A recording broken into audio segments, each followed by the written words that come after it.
Bonjour à tous, c'est DK. Je vous retrouve aujourd'hui pour une vidéo un peu plus courte que d'habitude parce que je voudrais faire un complément sur ce qu'on a vu la dernière fois, à savoir les énumérations. Donc c'est ce qu'il y a, cette structure-là, enum. Donc on avait donné un nom à notre énumération et on avait intégré un certain nombre d'éléments qui correspondent à des noms d'animaux. Et puis on avait réussi à récupérer ça, à exporter ça à travers une variable et ça nous permettait d'avoir un menu déroulant sur le côté à droite. Le menu déroulant, vous y retrouviez les noms d'animaux qui étaient dans le même ordre que l'ordre dans lequel on les avait tapés ici dans notre script. Alors, le point que je n'ai pas évoqué, c'est que ces différentes choses, ce sont des données qui ont des valeurs, c'est-à-dire elles sont égales à quelque chose. Elles sont égales à quelque chose par défaut, on ne le voit pas, mais ça existe quand même, bien qu'on ne le voit pas. Et elles sont égales à quoi? Elles sont égales précisément à des nombres entiers, donc des int. Et je vais vous montrer à l'écran quelles sont les valeurs qui leur sont attribuées par défaut à ces éléments. Donc par défaut, il faut considérer que quand vous ne tapez rien, c'est ça, ce que vous voyez là à l'écran, qui est attribué comme valeur à chacun de nos éléments. Donc qu'est-ce que fait Godot? Tout simplement, comme dans beaucoup de langages informatiques, il commence par compter à partir de 0 et d'attribuer 0 au premier élément. Et il continue. Donc là, j'ai 9 noms d'animaux, donc 9 moins 1 parce qu'on a commencé à compter à partir de 0. Mouton étant le neuvième élément, il a pour valeur 8. Donc ça nous permet, ne serait-ce qu'au niveau de notre liste, de voir que quand on change d'animal, par exemple, eh bien, lorsqu'on va actualiser, on va dire à Godot, reviens sur l'élément qui a pour valeur 0. Et là, en l'occurrence, étant donné que c'est ours, quand on actualisera, il reviendra toujours par défaut sur l'élément qui s'appelle ours. Néanmoins, bien que ces valeurs soient affectées par défaut, vous pouvez les changer. C'est ce que j'ai fait ici et vous voyez qu'on retrouve tous les numéros. Ils sont volontairement dans le désordre parce que j'ai affecté des numéros, des valeurs différentes à mes éléments, à mes données. Et là, on peut s'apercevoir que ça change quand même des choses.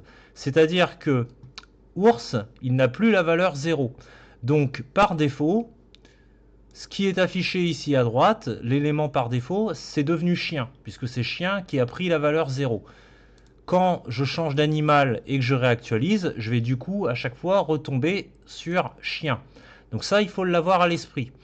Il faut aussi avoir à l'esprit que dans ce cas-là, de base, normalement, ours c'est 0, chien c'est 1, chat c'est 2, etc., etc. Dans ce cas-là, si vous regardez votre liste, bien que chat soit en troisième position dans votre liste, alors déjà il n'a pas la valeur 3 puisque comme on compte à partir de 0, chat a par défaut la valeur 2, mais là il n'aurait même pas la valeur 2, il aurait la valeur que vous lui avez attribuée ici. Donc chat aurait la valeur 7. Donc faites attention à ça parce que quand vous réattribuez vous-même des valeurs, ça peut être utile dans certains projets, vous pouvez avoir besoin de récupérer des choses qui se trouvent dans votre énumération, mais non pas à partir du nom des éléments, mais à partir de leur valeur.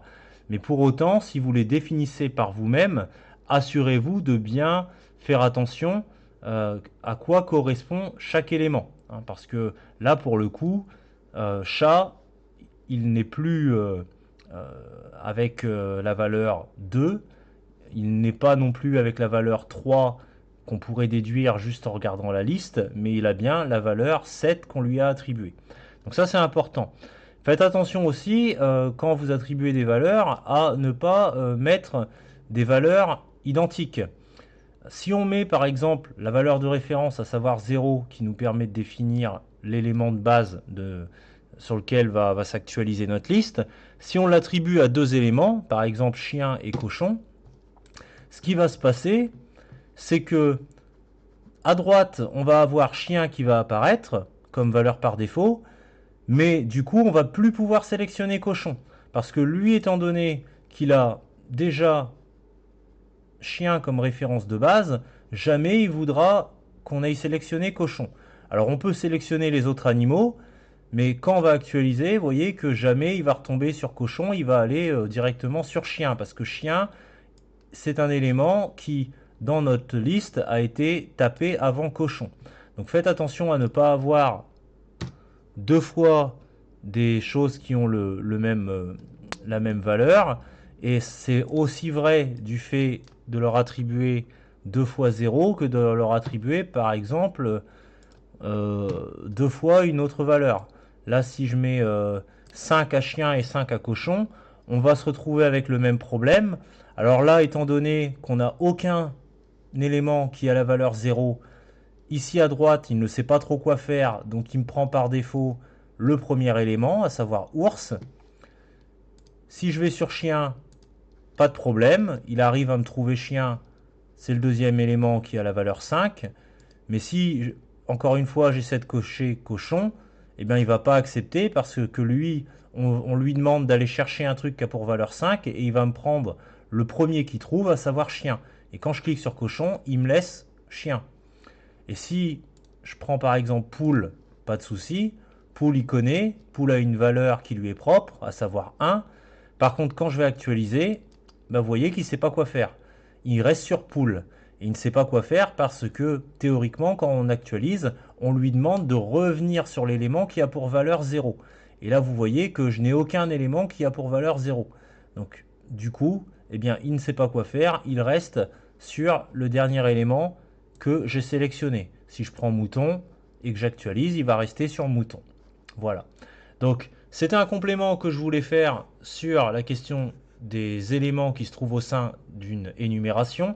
Il faut avoir à l'esprit qu'il y a par défaut des valeurs qui leur sont attribuées, donc avec un compte qui commence à 0 et ça se poursuit.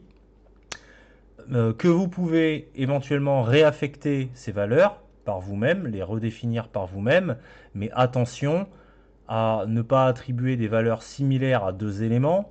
Attention à ne pas oublier que l'élément de référence, c'est celui qui a pour valeur 0.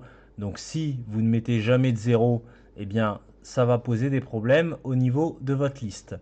Donc j'espère que tout ça vous permettra d'avoir quelques éclaircissements supplémentaires sur la façon dont fonctionnent les énumérations. Et je vous dis à bientôt.